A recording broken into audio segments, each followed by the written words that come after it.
సఫలీకృతం అవుతుందని వాళ్ళ వెనుకున్నటువంటి కిరణ్ గారు వాళ్ళ తదితర సిబ్బంది దాన్ని ముందుకు తీసుకెళ్ళి ఆయన కళ నిజం చేస్తారు. ఆయన ఆయన ఆయన అది జరుగుతున్న ఇది అందరూ ఆయనలో ఒక గంభీరమైన వ్యక్తిని చూస్తుంటారు. కానీ నేను ఆయనలో ఒక చిన్న పిల్లవాడిని, ఒక పసిపిల్లవాడిని కూడా నేను చూడడం జరిగింది. ఆయన 2009లో ఆయన తరచూ కలుస్తుండేవాడిని. ప్రజారాజ్యం పార్టీకి సంబంధించినటువంటి ఆయన సలహాలు సంప్రదింపుల కోసంగా.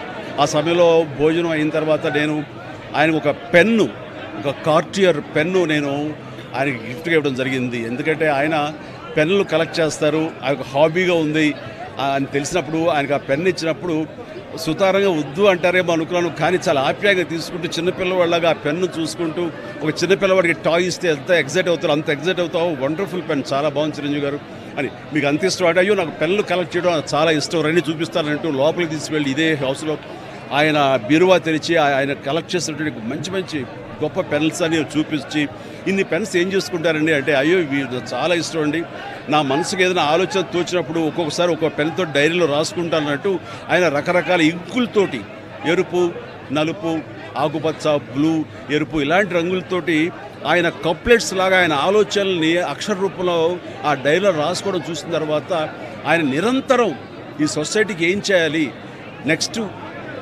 ఎలాగా అటు ప్రతిదీ ఆయన ఆలోచనల్ని అక్షర రూపంలో పెట్టుకుంటూ ఉంటుంటారు. ఆయన అలాగా నిరంతరం ఈ సొసైటీ గురించి తన నిబద్ధతలో ఆయన ఏర్పరచుకున్న కొన్ని ఆశయాల్ని వాటిని సిద్ధించడం కోసం, వాళ్ళ ఆశయాలు నెరవేర్చుకోవడం కోసం ఆయన చేసే ప్రయత్నాలు అవి అంత ఇంత కాదు. ఆ రకంగా ఆయనలో ఆ రోజున అంత అబ్బురపడిపోయినటువంటి ఆ చిన్న పసి బాలును కూడా చూడగలిగాను. ఇట్లా ఈ రోజున ఆయన లేరు మనకు అన్నది ఒక తీరని లోటు. ఇది ఆయనకి, ఆయన కుటుంబానికే కాదు, యావత్ తెలుగు జాతికే ఒక పెద్దని కోల్పోయారు, ఒక గొప్ప వ్యక్తిని కోల్పోయారు, ఒక మహాశక్తిని కోల్పోయాం మనందరం. ఈ సందర్భంగా ఆయన ఎక్కడున్నా సరే ఆ స్వర్గంలో ఉంటారు, మన దరిదాపులోనే ఉంటారు, మన దగ్గరే ఉంటారు, మనకు తోడుగా ఉంటారు.